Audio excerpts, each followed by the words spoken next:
بھائی یہ سوال کئی لوگوں نے کیا ہے، بار بار لوگ سوال کر رہے ہیں کہ بھائی اگر کیمرے والا موبائل ہے اور اس کو جیب میں رکھ کر کے نماز پڑھیں گے نماز نہیں ہوگی. یہ بات بالکل غلط ہے، 100% غلط ہے. نماز نہ ہونا تو بہت دور کی بات ہے، مکروہ بھی نہیں ہوگی، خلاف افضل بھی نہیں ہے، خلاف اولا بھی نہیں ہے. یہ مسائل کا مدار تو یہ دلائل پر ہے نا.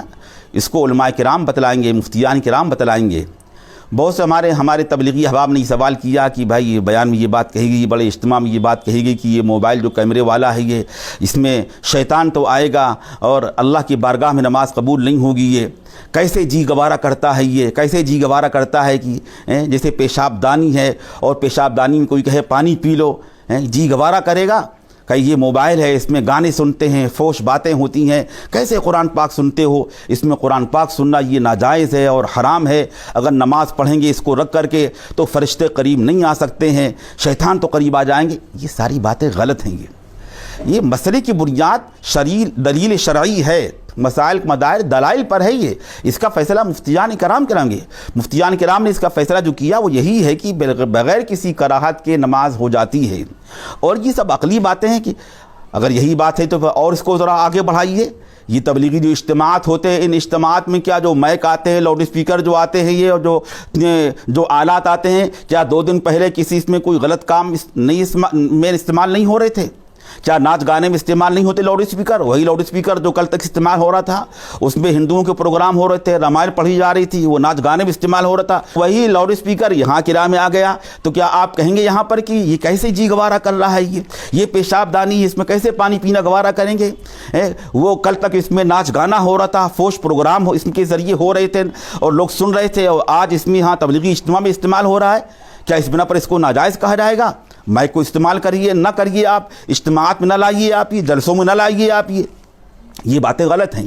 دیکھیے یہ کتابیں چھپتی ہیں پریس میں، قرآن پاک بھی چھپتا ہے، حدیثیں چھپتی ہیں، فضائل اعمال چھپتی ہے، منتخب حدیث چھپتی ہے. حالانکہ 1 ہفتے پہلے وہاں پر وہ گندی کتابیں چھپ رہی تھیں، اہل باطل کی کتابیں چھپ رہی تھیں، دوسرے مذہب والوں کی کتابیں چھپ رہی تھیں. وہاں پر فوش چیزیں اور ناول اور گانے اور گندی چیزیں، گندی تصویریں چھپ رہی تھیں. اور وہیں پر 1 ہفتے بعد قرآن پاک چھپ رہا ہے، منتخب حدیث چھپ رہی ہے. تو کیا آپ یہاں پر کہیں گے آپ کہ ارے بھائی کیا سب یہ کہ وہاں پر اس سے پہلے یہ ہو رہا تھا، جیسے پیشاب دانی میں کیسے جی گوارا کر رہا کہ کبھی پیشاب تھا اس میں اب پانی پئیں گے آپ؟ یہ دیکھیے مسئلے کی بنیاد یہ عقلی مثالیں نہیں ہوا کرتی ہیں.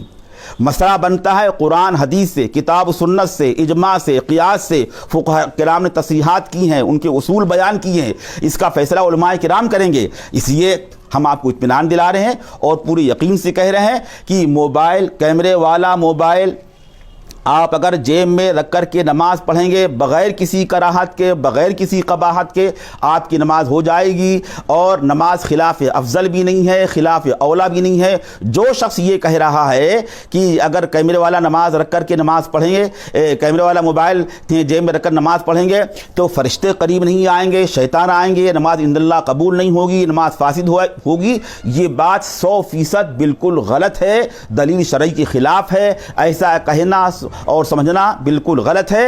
اور اس میں اور بھی گناہ ہے. یہ خام خواہ بحث کا دروازہ کھول دیا اور دوسروں سے بدگمانی پیدا ہو جائے گی. جن کا منصب ہے وہی حضرات یہ مسائل بیان کریں گے. باقی اگر دلائل دیکھنا ہو اس موضوع پر کتابیں لکھی گئی ہیں، تفصیلی کتابیں لکھی گئی ہیں، اور جتنے دلائل لوگ بیان کیا کرتے ہیں ان سب دلائل کا جواب بھی دیا گیا ہے. میں نے آپ کے سامنے صرف مسئلے کا جواب دیا ہے. اگر آپ کو دلائل دیکھنا ہو تو اس موضوع پر جو رسالے لکھے گئے ہیں آپ ان کا مطالعہ کریے. اللہ تعالی ہم سب کو ہر فتنے سے محفوظ رکھے.